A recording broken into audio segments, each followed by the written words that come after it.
हाँ तो प्यारे बच्चों, आप इस चैप्टर के फर्स्ट पार्ट में वार्मथ तक अध्ययन कर चुके थे।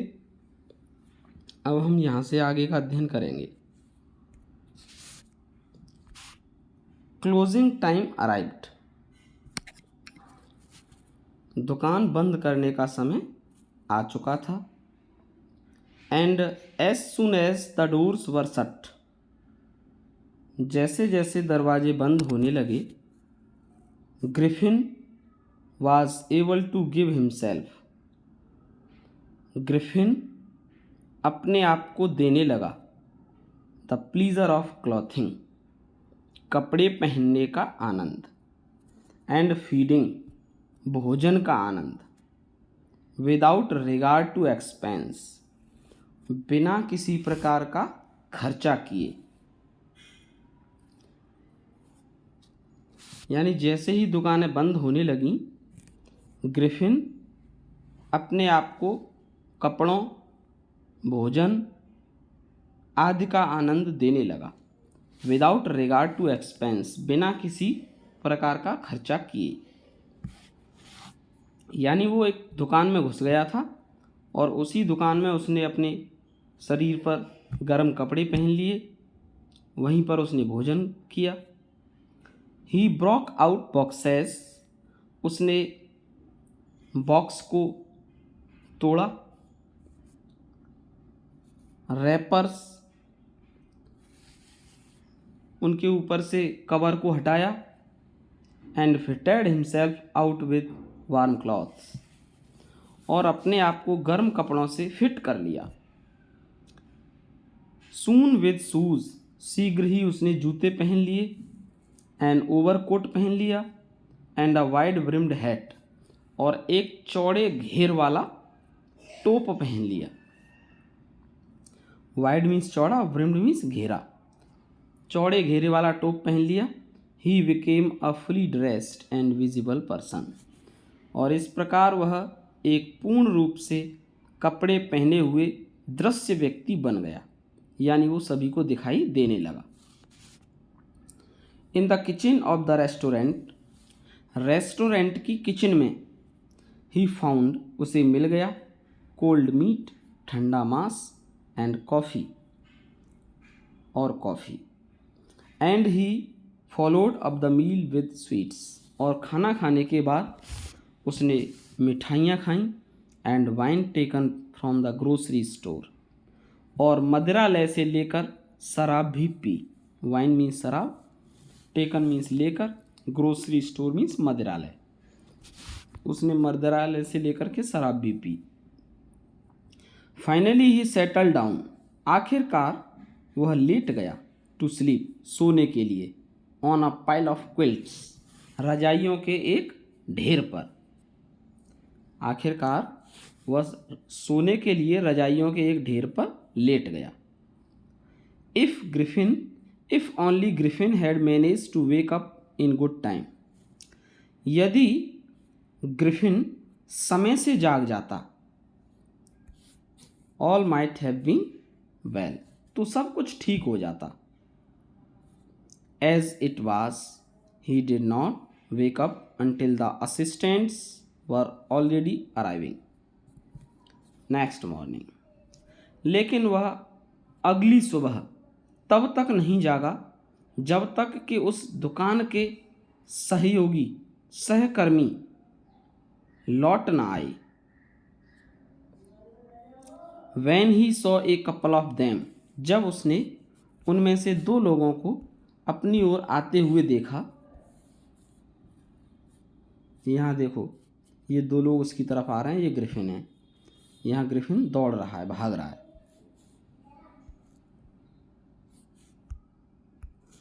जब ग्रिफिन ने दो लोगों को अपनी ओर आते हुए देखा, ही पैनिक्ड, वह डर गया। एंड बिगन टू रन, और भागने लगा। दे नेचुरली गेव चेस, उन्होंने उसका पीछा किया। In the end he was able to escape, आखिरकार वह बच सका। Only by quickly taking off his newly found clothes, केवल अपने नवीन प्राप्त किए हुए कपड़ों को उतारने के बाद। जो अभी अभी उसने नए नए कपड़े पहने थे उनको उतारने के बाद ही वह उनसे बच सका। So once more he found himself invisible.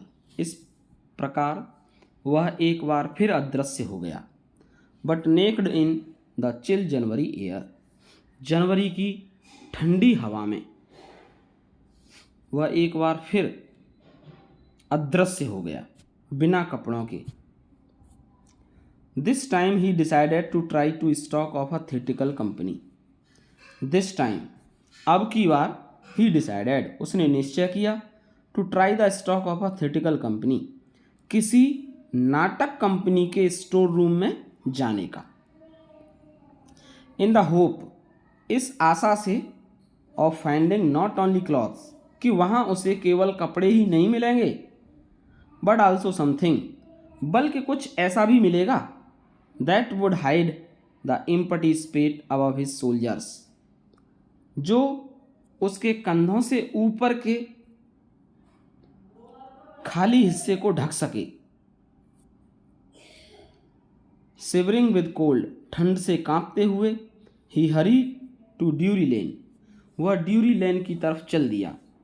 ड्यूरी लेन एक स्थान है जहाँ पर अधिकतर नाटक कंपनियों के दफ्तर हुआ करते थे। तो वह जल्दी जल्दी ठंड से कांपते हुए ड्यूरी लेन की तरफ चल दिया। The centre of theatre world जो नाटक कंपनियों के सेंटर में था ड्यूरी लेन, या मान लीजिए ड्यूरी लेन नाटक कंपनियों का सेंटर था। ज़्यादातर नाटक कंपनियां वहीं पर थीं। He soon found a suitable shop. शीघ्र ही उसे एक उचित दुकान मिल गई। He made his way invisible. उसने चुपके से अपस्टेयर्स सीढ़ियों के ऊपर गया and came out a little later. थोड़ी देर बाद वापस आया। Wearing bandage round his forehead. अपने चेहरे पर पट्टियां बांधकर, डार्क ग्लासेस काला चश्मा पहनकर, फॉल्स नोज नकली नाक लगाकर, बिग बिजी साइड विकर्स घने बड़े बड़े घने काले गलमुच्छे पहनकर, गलमुच्छे मीन्स बड़ी बड़ी मूछें जो गालों पे रखी रहती हैं, बड़े बड़े गलमुच्छे पहनकर वापस आया। एंड ए लार्ज हैट और एक बड़ा सा टोप पहनकर। To escape without being seen और बिना दिखाई दिए वहाँ से बचकर भागने के लिए। ही कैलसली अटैक्ड उसने निर्दयतापूर्वक अटैक कर दिया द शॉपकीपर दुकानदार पर फ्रॉम बिहाइंड पीछे से। उसने पीछे से दुकानदार पर अटैक कर दिया। After which he robed him जिसके बाद उसने उस दुकानदार को लूट लिया। All the money he could find वो सारा धन उसने लूट लिया जो उसे वहाँ पर मिला।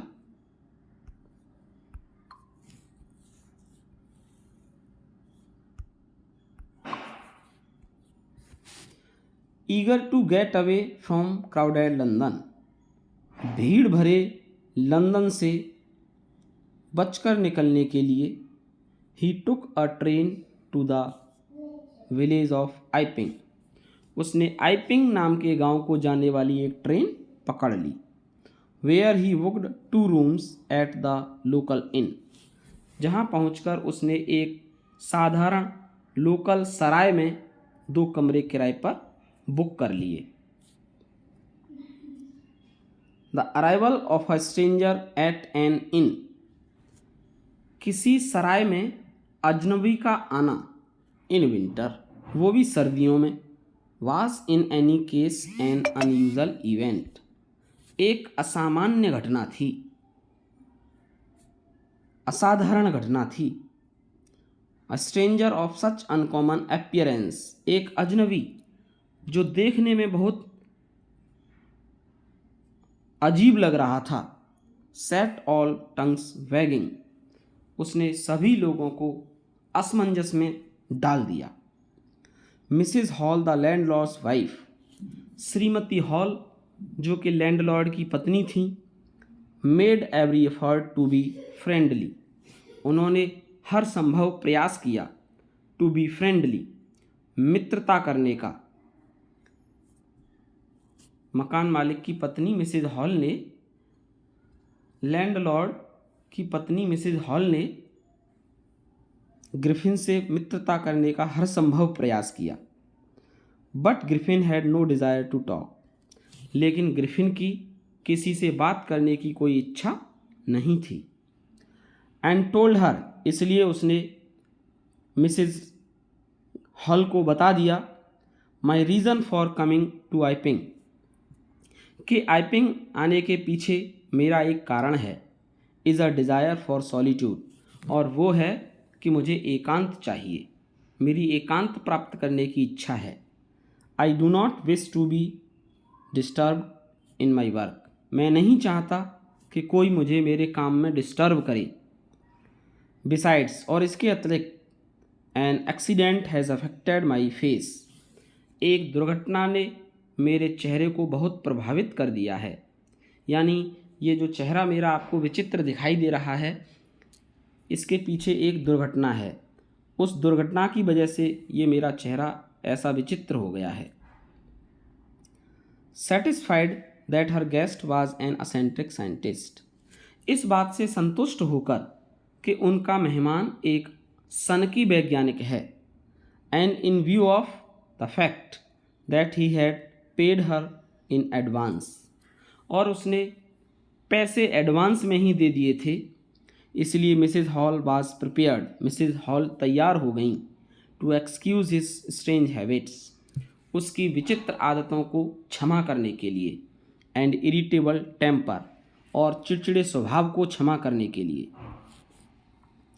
But the stolen money did not last long, लेकिन ग्रिफिन के द्वारा चुराया हुआ धन ज़्यादा दिनों तक नहीं चल सका।